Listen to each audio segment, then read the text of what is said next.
Hello everybody, this is Mr. Kimmel with another screencast for life science. In this lesson, we're going to learn more about abiotic factors in an ecosystem.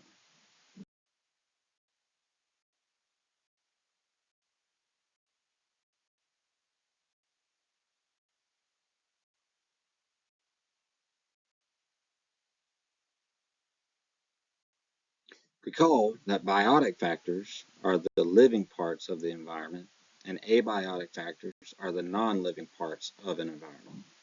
The importance of each abiotic factor varies from ecosystem to ecosystem. One abiotic factor is water. 71% of the Earth is covered with water. Most of Earth's water is found in the oceans. The rest is fresh water and can be found in rivers, lakes, groundwater, glaciers, and water vapor in the air.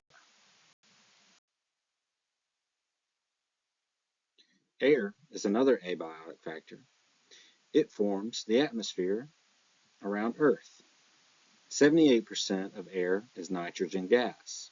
21% of the air is oxygen, and 1% is a mixture of carbon dioxide and other gases.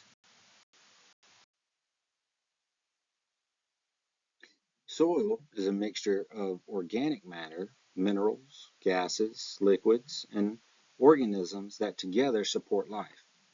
Humus is an important part of soil. It is organic matter that is made up of decomposing plant matter. Since humus is organic, meaning it comes from organisms, it is considered a biotic part of soil. Sunlight is the abiotic factor that is the source of energy for almost all life on Earth. It is used by autotrophs for photosynthesis, and as energy is passed on to consumers through food chains and webs. Sunlight is a factor that determines climates on Earth.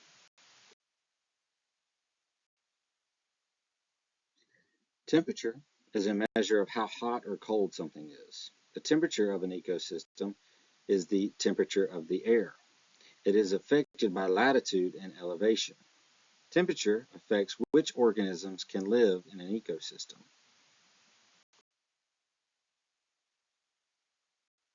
Latitude is the degrees north or south of the equator.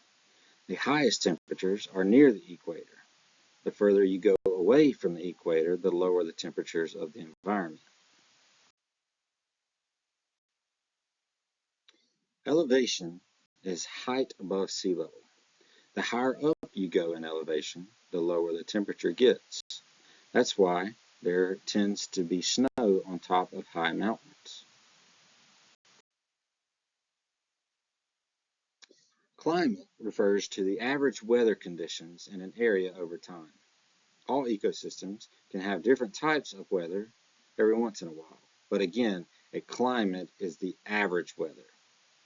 Climate includes temperatures, precipitation, and wind in areas.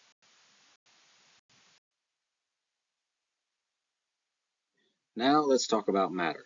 Matter is any substance that has mass and takes up space.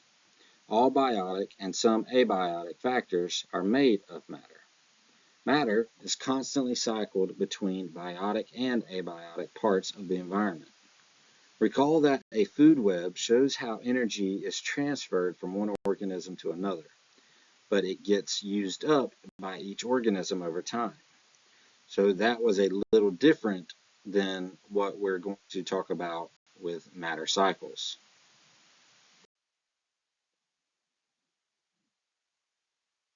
The water cycle is a matter cycle because water is made of matter. It has mass and takes up space. There are 5 main events in the water cycle. Condensation is when water changes from gas to liquid. Evaporation is the opposite. This is when water changes from a liquid to gas. Transpiration is the evaporation of water from a plant. Precipitation occurs when water condenses in the air, but then it keeps collecting until it falls as rain, snow, sleet, or hail. Finally, Runoff is water that drains from areas of high elevation to areas of low elevation. Another important matter cycle in the ecosystems is the carbon cycle. Recall that carbon dioxide is a gas in the air. Producers use this carbon dioxide in the air for photosynthesis. Consumers release carbon dioxide into the air when they exhale. Carbon is an element, and all organisms are made of carbon. So when organisms die and decompose, the carbon from their bodies goes back into the soil. Fossil fuels are made from the carbon of organisms that lived millions of years ago. Burning these fossil fuels adds more carbon to the air. That's all for now. Thanks for watching.